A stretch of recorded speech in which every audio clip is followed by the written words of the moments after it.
So everybody on the internet's got some strong opinions on how low to go on a Miata. Do you leave it stock? Do you lower it mildly? Do you slam it to the ground?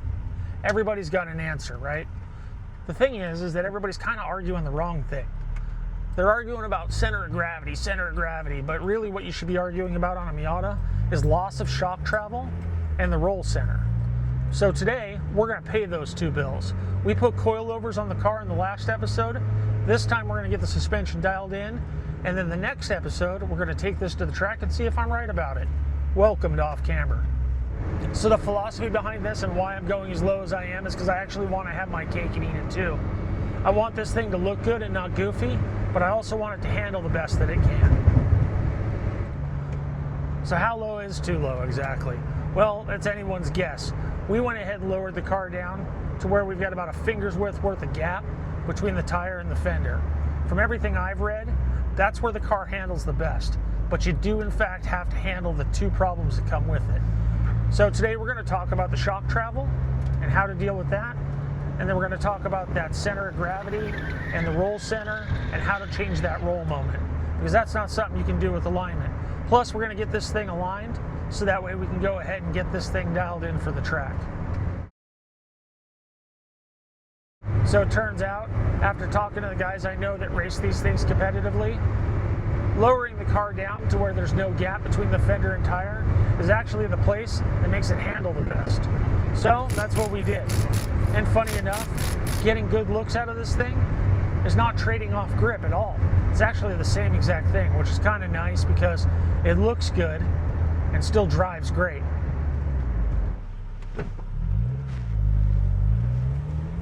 And here's the thing, I'm not just going to argue on the internet about it. I mean, we'll probably get into it down in the comments, but I'm actually going to put this thing to the test next episode. So why does all this stuff work? It's not because low is any sort of type of magic, right? Ooh, it's not any sort of magic. It's actually just geometry. So let's talk about the first problem that comes up when you lower an NA Miata, and that's actually shock travel. The problem is that the NA has so little space in the back already that it has a really short shock even at factory ride height. So when you lower them, if you don't adjust the shock length on the car, you're actually going to run into a problem where you're bouncing the thing off of the bump stops, which is why you get so many people complaining about, oh, too low on the Miata, too low on the Miata. Well, what we did last time is we actually used the Silver's coilovers, and that doesn't use the spring to adjust the ride height. You actually lower the shock body in a threaded cup. And the advantage we get from that is we get to keep the shock travel exactly how it was meant to be, and we just preload the spring slightly so it doesn't rattle on the perch. And then after that, we adjust the shock body down to get the ride height done. And the Silver's coilovers are a much shorter shock than the factory or even like a Bilstein. Another thing we did is we put the B-Series cup on. Now when I say the B-Series cup, I mean the NB Miata came with a taller cup that modified the mounting height of the shock and actually raised the top of the shock up so that you would have more travel, so you could have a longer shock in there. And the third thing you can do to address that is with the damping on the shock. You can actually turn that up so that the compression stroke on it is a little bit stiffer and it doesn't compress as fast. You can also raise the spring rates. There's a number of things to do to adjust the shock travel problem. The first one being that you want to have a shorter shock. So everyone's always talking about ride height, but no one's ever actually talking about suspension geometry, the thing that happens behind the fender gap. So I've got this diagram right here that I'm going to show you. Let's talk about the pieces on this diagram. We're looking at the front suspension head on, the upper and lower control arms, the ball joints, and the contact patch where the tire meets the road. Then we're going to find the instant center. We're going to extend those two control arm lines and they meet way out here. That's the instant center. It's the point where the wheel is pivoting around right now. Now we need to find the roll center. So we're going to draw from that instant center through the contact patch. Where it crosses the car's center line is your roll center. Now we've got the lever to deal with. We've got the center of gravity way up high and we've got this roll center way down low. The distance between these 2 points is your lever or the moment arm. Now we're going to lower the car and we're going to watch that roll center drop. Notice how it doesn't just follow the car down, it collapses all the way down to the pavement way faster than the center of gravity drops. So you notice the lever got longer and not shorter as we lowered the car. And that's why a lowered car can actually roll more in the corners than a stock height one. You're not going to fix this with ride height. You're going to manage it with spring rate and sway bar adjustments. I know your gut's telling you lower means lower center of gravity, and that's true, but it also means that you're lengthening that lever out. So the harder you get into a corner, the more it's going to actually roll. And it's counterintuitive, but it's kind of the way physics works. So we have to address that. What? You again? Hang on a second. Are you still watching and you haven't hit subscribe? Look, I'm doing coilovers, I'm doing bushings, I'm doing control arms. I'm doing all this for you and you haven't hit subscribe for me? Come on, man. Go down there. I think it's over in this corner right here. Hit subscribe. It's free. What's it gonna hurt? All right, sorry to interrupt. Back to the video. So to get the alignment done, I took it down to Burning Tire Garage. They're a local shop near me.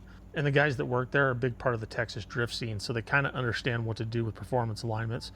So once they got the car on the rack, I had them set the front end up for -3 camber with 1/16 inch toe out so that the car will dive into corners but not be too darty. And then we had plus 5.7 degrees of caster, so that way the car wants to track straight. On the rear, we went with -3 degrees of camber, keeping the entire car really neutral, which will keep the car very, very balanced. And then I did 1/16 of an inch toe in, so that way the rear end follows the front but doesn't want to step out. Total this time through on the project, we've probably got a maximum of $500 into it. We put tie rod ends on it, got a couple of small clips for the brakes, and then did the alignment on the car. It was a pretty cheap phase to the project. What we were doing is just getting it dialed in and ready to go to the track. This thing was wallowing a bit and compressing a little fast.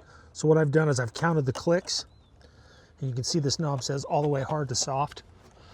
It's 25 or 24 depending on how you count. So I'm going to turn, I went all the way hard and I'm going to turn it back 10.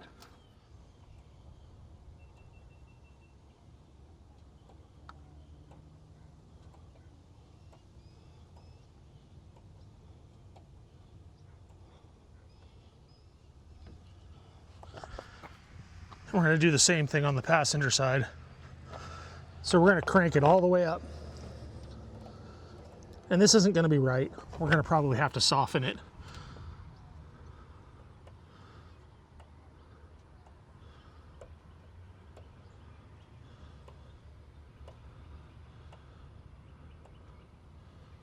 I will say these silvers have nice audible clicks, and you can actually feel it when you're doing it too. So let's see how that works. So all these adjustments are just trying to figure out how it does on the road. When we get to the track, we're actually gonna make a whole bunch more adjustments, and we can't really predict how it's gonna behave on the track. We can kind of just get a baseline set right now. One thing we do know is that for the ride height we have, it was set too soft from the factory. So I've turned it up. It was dead balls in the middle. So I've turned it up basically 2 clicks stiffer. So let's see what that does.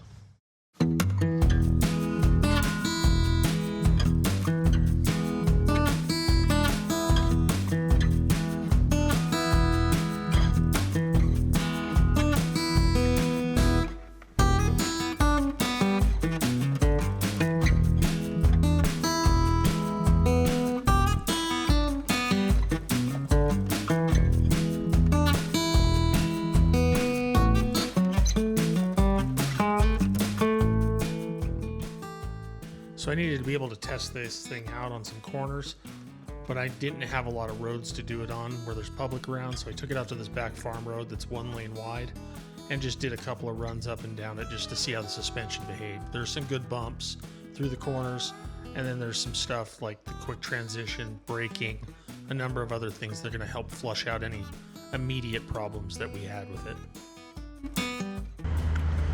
So honestly, I was thinking there was going to be a bunch of drama and we were going to have to set up all the suspension and play with it and everything like that, but it looks like we've guessed pretty close.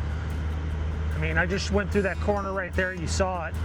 The thing stayed pretty flat. It barely rolled, or at least it felt like it barely rolled at all. I'd like to see some outside footage of it. But the car felt really good through there. It felt really good on bump response.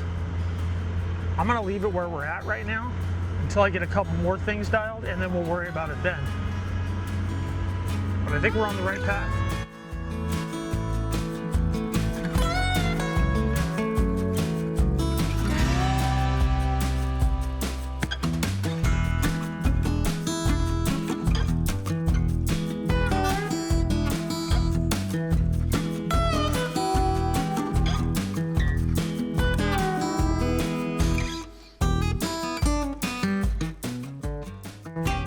So I think it proved itself out on the road today. We did a lot of testing with it and we got it pretty much dialed in. We might have to tighten it up a little bit more, but we stopped it from wallowing. It's not doing anything crazy anymore.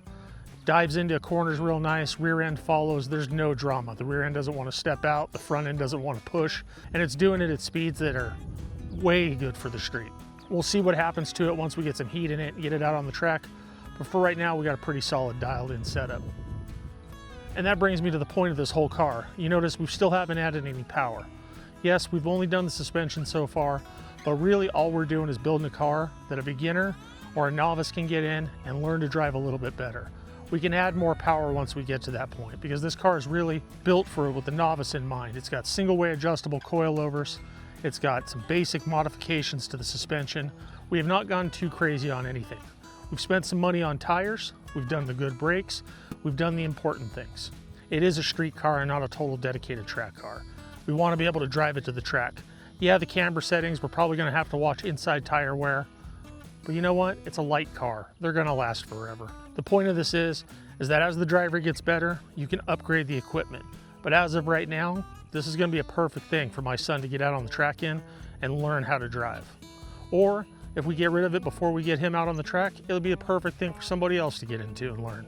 So we'll get it out on the track next episode and we'll test its limits there and we'll dial it in. And it'll actually just make it better on the street as well. So stay tuned for that. I hope you guys enjoyed this episode. If you like this type of stuff, make sure to like, comment, and subscribe because I want to do more of it. Thanks for coming. Hope you enjoyed your time here and I'll see you next time on Off Camera.